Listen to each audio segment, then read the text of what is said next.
Assalamualaikum warahmatullahi wabarakatuh. Waalaikumsalam warahmatullahi wabarakatuh. Perkenalkan, kami dari kelompok 4 yang beranggotakan Saya Amelia Mizaluna, presensi 4. Saya Syamia Putri, presensi 18. Saya Rumah Fira Puspita, presensi 26. Saya Resya Putri, presensi 31. saya Fiantika Putra Utama, presensi 33. Saya Yusina Putri Oktavia, presensi 35. Di sini kami akan presentasikan materi sejarah mengenai agresi militer Belanda II hingga perundingan Ron Proyek.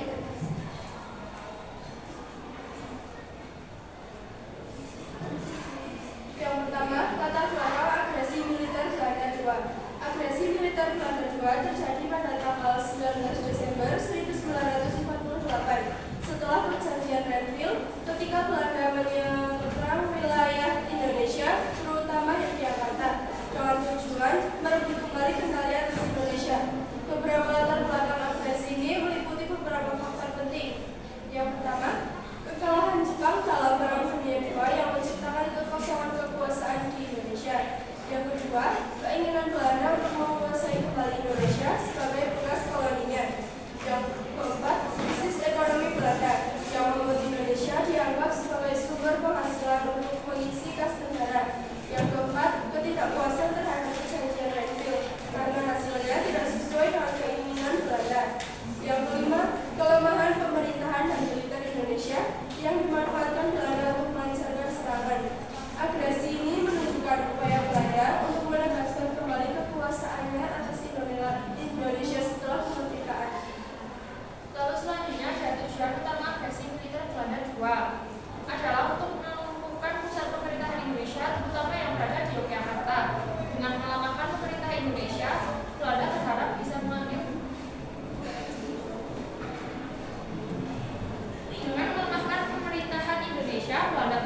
mengambil alih kendali atas Indonesia. Belanda juga ingin merebut kekayaan alam yang ada di Indonesia untuk memulihkan perekonomian negaranya yang hancur pasca Perang Dunia II. Selanjutnya, kronologi agresi militer Belanda II. Agresi militer Belanda II dimulai pada 19 November 1948 ketika Belanda melancarkan serangan besar-besaran terhadap Jogja yang saat itu menjadi ibu kota Republik Indonesia. Dalam serangan tersebut, Presiden Soekarno, Wakil Presiden Hatta, dan sejumlah pemimpin RI ditangkap dan diasingkan ke Pulau Bangka. Meskipun demikian, serangan tidak berhenti. Salahuddin Perwira negara membentuk pemerintah darurat Republik Indonesia atau PDRI di Bukit Tinggi untuk menjaga keberlangsungan pemerintah RI. Sementara itu, Tentara Nasional Indonesia atau TNI di bawah pimpinan Jenderal Sudirman tetap melakukan perang agresi di berbagai daerah sehingga menunjukkan kepada dunia bahwa Republik Indonesia masih ada dan berjuang. Tindak Belanda ini mendapatkan kecaman keras dari dunia internasional, terutama dari PBB dan Amerika Serikat yang kemudian menekan Belanda agar segera menghentikan agresinya. Tokoh-tokoh agresi militer Belanda II yaitu Jenderal Sudirman atau Panglima Besar TNI yang memimpin perang gerilya melawan Belanda. Yang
Selanjutnya ada latar belakang perundingan Rom Royen.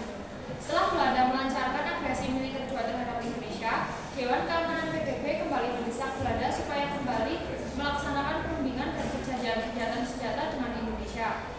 Pada akhirnya Belanda menuruti dan digelarlah perundingan Rom Royen dengan tujuan menyelesaikan konflik antara Indonesia dan Belanda, terutama setelah serangan agresi militer kedua oleh Belanda. Perundingan ini merupakan kelanjutan perjanjian Linggarjati 1946 dan perjanjian Renville 1948 dan dilanjutkan ke konferensi Meja Bundar yang merupakan akhir dari perselisihan Belanda Indonesia. Perundingan Rom Royen dilaksanakan pada 14 April 1949 sampai 7 Mei 1949 di Hotel Des Indes, Jakarta. Sebagai pimpinan delegasi, pemerintah Republik Indonesia mengirimkan Mr. Muhammad Rom sebagai perwakilannya dan Belanda mengirimkan Herman van Rooyen sebagai delegasinya. Perundingan dilaksanakan atas nama besar dari United Nations Coalition for Indonesia. Isi perjanjian Rom Royen. Yang pertama, Belanda akan menghentikan semua aktivitas dan kegiatan militer serta membebaskan semua tahanan politik dan perang Indonesia tanpa syarat. Yang selanjutnya, Belanda akan menyerahkan kedaulatan pemerintah Republik Indonesia secara utuh dan tanpa syarat. Yang ketiga, pemerintah Belanda dan pemerintah Indonesia akan bersama-sama mendirikan persekutuan atas dasar kesamaan hak dan sukarela. Yang keempat, Belanda akan menyetujui keberadaan Republik Indonesia sebagai bagian dari negara Indonesia Serikat.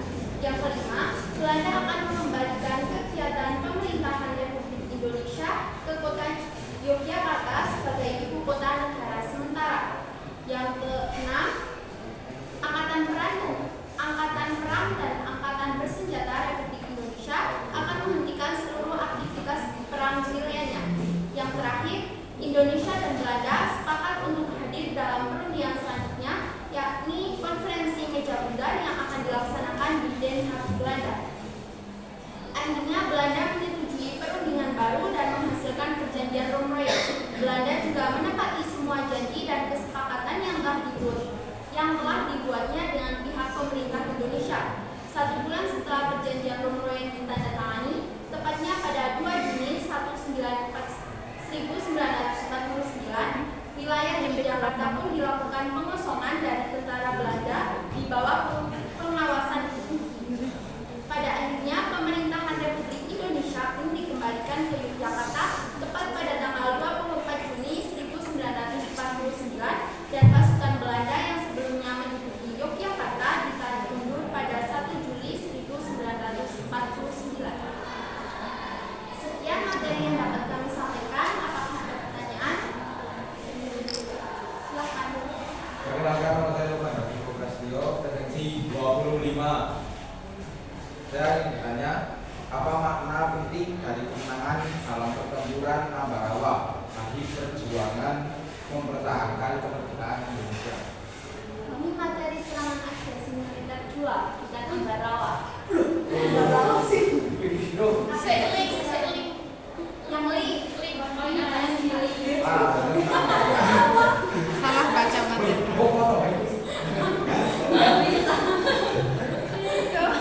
Yang lain ada pertanyaan? Silakan Angel. Perkenalkan saya Delika, rekan presensi 13. Boleh kita dibacakan kembali materi yang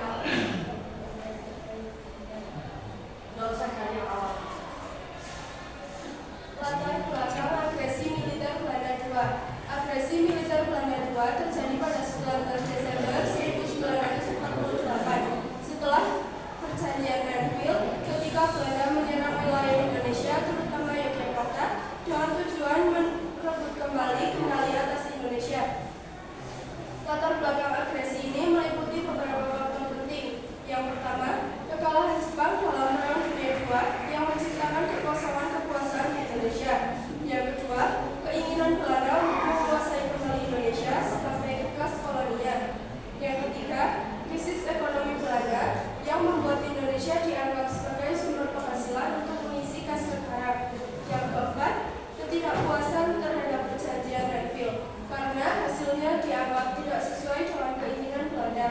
Yang kelima, kelemahan pemerintahan dan militer Indonesia yang dimanfaatkan Belanda untuk melancarkan serangan.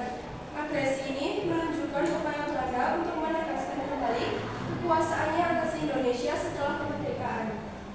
Yang pertanyaannya, apa isi perjanjian Renville?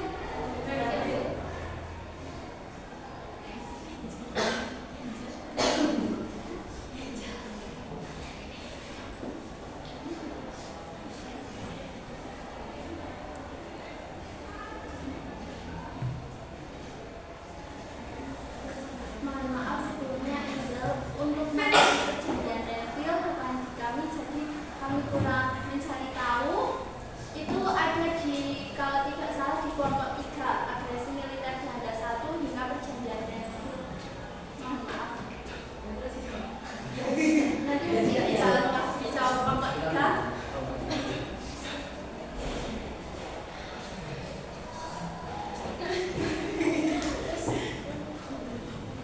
Apakah ada pertanyaan lain?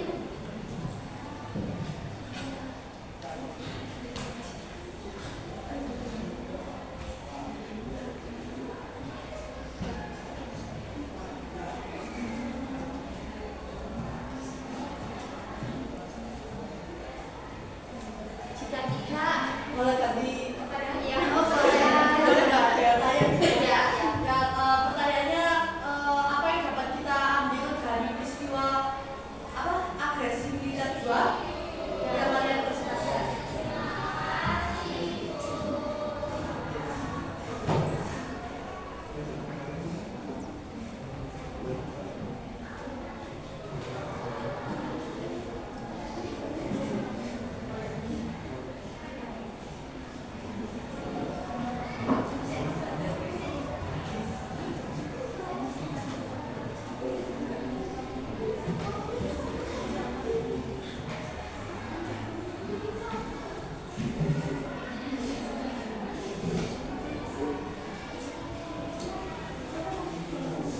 izin menjawab. Pelajaran yang dapat kita ambil yang pertama, untuk menepati janji, di mana dari sini sebelum agresi militer 2 dari Belanda sebenarnya sudah melakukan perjanjian, ada perjanjian Renville dan juga perjanjian Linggarjati, di mana kesimpulannya tidak akan mencampuri urusan negara Indonesia yang sudah merdeka. Namun mereka melanggar perjanjian tersebut dan melakukan serangan agresi